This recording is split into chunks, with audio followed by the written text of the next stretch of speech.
एक गांव में एक व्यक्ति रहता था जो अपने जीवन को लेकर बहुत चिंतित रहता था। उसे लगता था कि उसके जीवन में एक बड़ा बदलाव आना चाहिए, जिससे उसे जीवन में किसी भी तरह की परेशानी ना रहे, उसके पास खूब धन हो और खूब प्रसिद्धि हो, वह जहाँ जाए उसे सम्मान मिले। परंतु उसके जीवन में कुछ भी नहीं बदल रहा था, क्योंकि वह कुछ करने की बजाय बस सही समय का इंतजार कर रहा था और समय उसके कुछ करने का इंतजार कर रहा था। उसकी इस आदत के कारण उसका मन दुखी रहने लगा। उसके मन में नकारात्मक विचारों का वास होने लगा। उसे हर चीज में कमी नजर आने लगी। जब भी वह कुछ करने का मन बनाता तो अचानक उसके मन में विचार आता कि शायद ये काम सही ढंग से नहीं हो पाएगा। उसे लगने लगा शायद वह कुछ करने लायक ही नहीं है। इसका परिणाम यह हुआ कि उसका जीवन पहले से भी ज्यादा दुखमय हो गया। उसे समझ नहीं आ रहा था कि वह इस परिस्थिति से कैसे बाहर निकले, कैसे वह कोई ऐसा काम करे जिसमें वह सफल हो सके। दिन बीतते जा रहे थे, लेकिन उसे अपनी इस समस्या का कोई समाधान नहीं मिल रहा था। उसी दौरान उनके गांव में एक साधु आए जिनकी प्रसिद्धि दूर दूर तक थी। सब ऐसा कहते थे कि उनके पास हर समस्या का हल मिल जाता है। जब उस व्यक्ति ने यह सुना कि साधु उनके गांव में आए हैं तो वह बिना कुछ सोचे समझे अपनी समस्या लेकर तुरंत उनसे मिलने चला गया। साधु को प्रणाम कर उसने अपनी समस्या बताई। उसने बताया कि वह अपने जीवन में बदलाव चाहता है, परंतु उसे कोई सही राह नहीं मिल रही। इसी कारण उसके मन में नकारात्मक विचार आते रहते हैं और दुख हमेशा उसे घेरे रहता है। कोई काम करने जाता हूँ तो मन में उसकी विफलता का विचार पहले ही आ जाता है। बताइए मैं ऐसा क्या करूँ कि एक सुखद जीवन में जी सकूं। साधु ने पूरी बात सुनी और उस व्यक्ति को दूसरे दिन उसे सूर्योदय के समय आने के लिए कहा। दूसरे दिन वह व्यक्ति उन साधु के पास जा पहुंचा। साधु पाठ पूजा के बाद सैर के लिए निकलने ही वाले थे। उन्होंने उस व्यक्ति को साथ चलने के लिए कहा। चलते चलते वे खेतों के पास पहुंचे। गेहूं की फसल की तरफ इशारा करते हुए साधु ने कहा, क्या तुम बता सकते हो कि इस खेत में ये फसल कैसी उगी होगी? जी पहले खेत को जोता गया होगा, फिर उसमें बीज डाला गया होगा, उसके बाद समय समय पर पानी दिया गया होगा, तभी ये फसल उगी होगी। उस व्यक्ति ने पूरी प्रक्रिया बताते हुए उत्तर दिया। थोड़ी और आगे चलने पर उन्होंने देखा कि एक खेत में घास ही घास थी। एक बार फिर साधु ने उस व्यक्ति से पूछा, क्या तुम बता सकते हो इस खेत में ये घास किसने उगाई होगी? महाराज, घास कौन उगाता है? ये तो अपने आप उग जाती है। जब खेत में किसी और चीज का बीज नहीं डाला जाएगा तो घास ही उगेगी। उस व्यक्ति ने एक बार फिर साधु के प्रश्न का उत्तर दिया। बस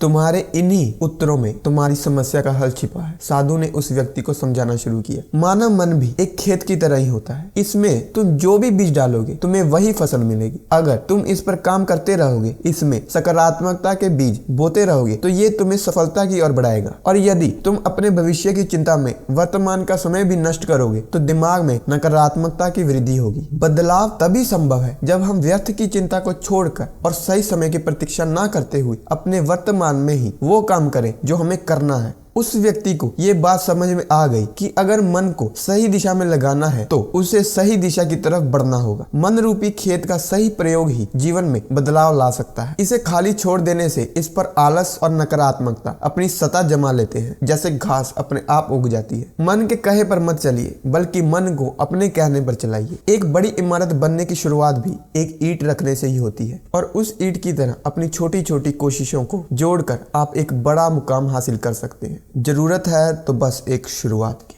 तो आई होप आपको इस स्टोरी से जरूर कुछ सीखने को मिला हो। तो इसी के साथ मैं ये वीडियो खत्म करता हूँ। तो मिलते हैं नेक्स्ट वीडियो में, और लास्ट में यही कहूंगा, your mind is your world, make it better. Good bye.